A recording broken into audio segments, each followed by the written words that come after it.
Today we're going to look at the Huanyu multifunction mini table saw. This is actually a nice little saw, though there are a lot of things that I would like to cover on it. It does come with quite a bit.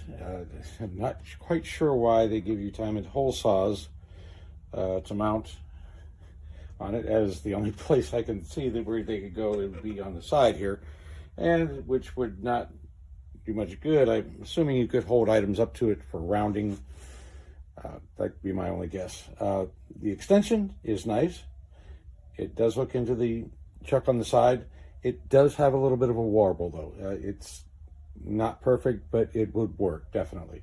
The chuck itself, I must tell you, it does not come seated to the spindle. When you get it, you're going to have to seat it. You're going to have to be able to put it onto something heavy. Like I have my vise here, right off to the side, which you can't see. And I just placed a large piece of metal on top after I seated two together and gave it a good whack. I had seated it twice before giving it a pretty good whack, but evidently it wasn't enough, and it will come spinning off. So please make sure you install that very, very securely. The blade itself does raise up or down. I mean, it's controlled by a Allen wrench key, sort of like on a router table. I recommend highly, if you don't have one, a 5mm T-angle Allen wrench, because of it's going to be you're going to go nuts trying to use this little Allen wrench down here trying to adjust it. Of all the things it comes with, I mean, the manual explains some of them but doesn't explain others. So, I mean, it's a mystery to me on some of these items. These, of course, are probably going to be bushings for your different size wheels. I'm used to that with grinders. They do give you some little tools. I'm not quite sure how useful those are, but, you know, hey, they're there. The little polishing wheel, that's nice. I like that. They do only give you sanding wheels. They do not give you polishing. So keep that in mind. If you want it, you're going to have to order these. I guess these are about 2 inches. Inch and a half, inch and 3/4 sanding discs. I'll have to measure them just to make sure. This piece is a mystery as of yet. I am not quite sure. It is an extension for something, but I have not worked out what as of this time. The manual does not go into great depth on some of these items. It does give you several Allen wrench keys. So far, I've only used the very small one and the very large one. So again, I'm not sure.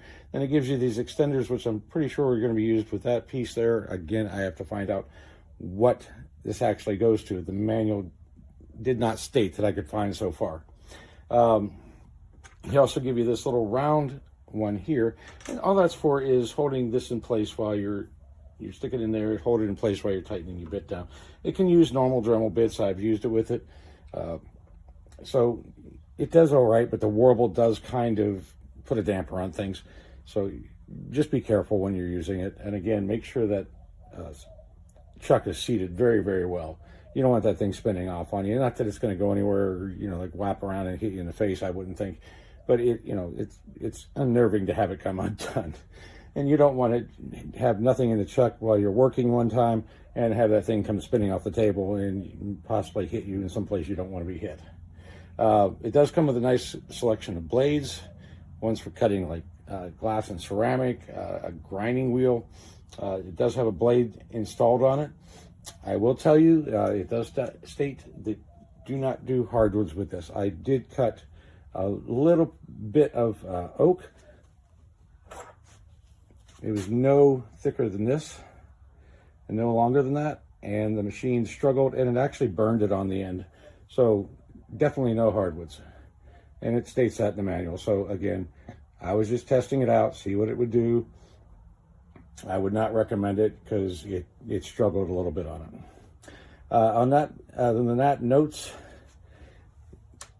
The power supply, I'm not exactly sure why they built it outside the unit. I mean, it's nice, it can be replaced easily, but it's an extra item that's, you know, it's wide open, sitting out in a shop. That's not going to be good. For like an in-home use, I could see it, but this thing does put out some dust. There is a dust ejection port on the side back here, and it does work because I've had the cuts I've made, I found little piles of sawdust right beside it. So not a bad thing.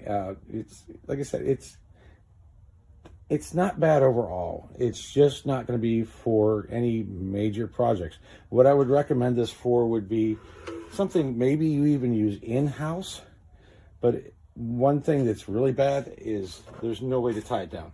It does have these nice rubber feet on it, but I found that it travels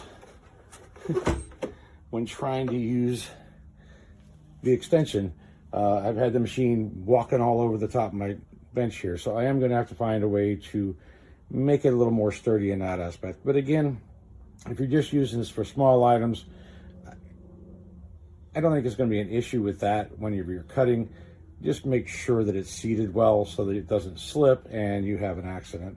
Now, it does have some nice safety features. I do like the shield here. The fact that it's got the rest so you can get accurate cuts, which is nice. You have, of course, the angle and the guide here, so it's nice. I'm not going to say it's great.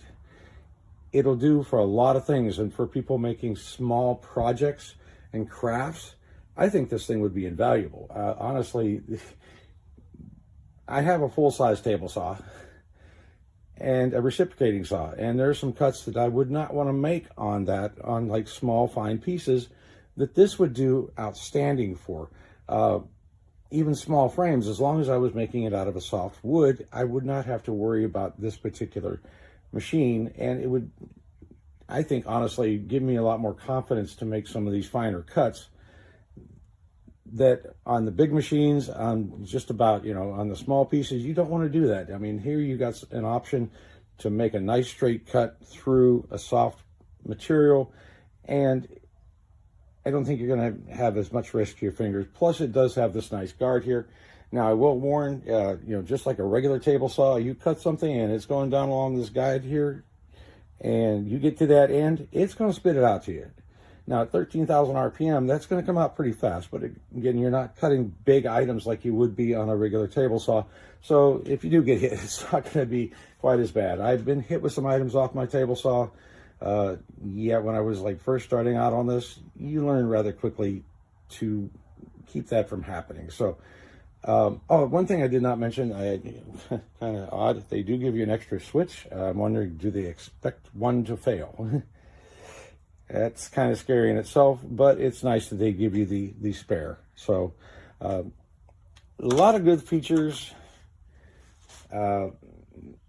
Some things that are going to be really, you're going to have to use caution on. Again, I'm not so sure on the external pack back there. In my shop, that's going to get completely filled with dust. So I'm going to have to make sure this thing is put away and not in a place where it can get completely clogged up and possibly cause a fire, something like that, with that thing filling with dust. Because I do a lot of work. I have a small shop, and you get dust in here and the entire place is covered. So again, internal use, or keep it out of the way while you're not using it. I would say 3.5, 4 stars easy on this machine. Again, it's going to be for a specific type of user. Again, I think the small crafter, even a full shop person who likes to do intricate items, this can come in handy. And the fact that you do have that Dremel extension style item where you can actually use it without having to hold this humongous Dremel,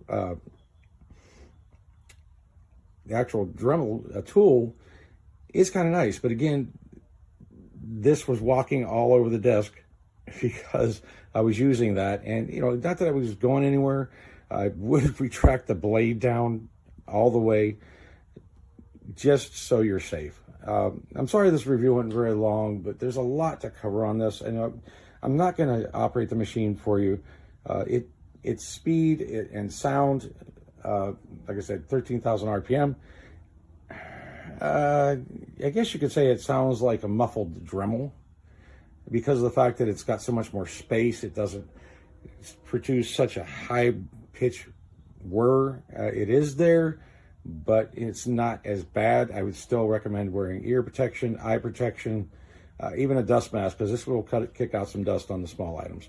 I hope you enjoyed the review. Again, I'm sorry it went a little bit longer than normal, but I think this has promise. It's just it's going to be for specific users.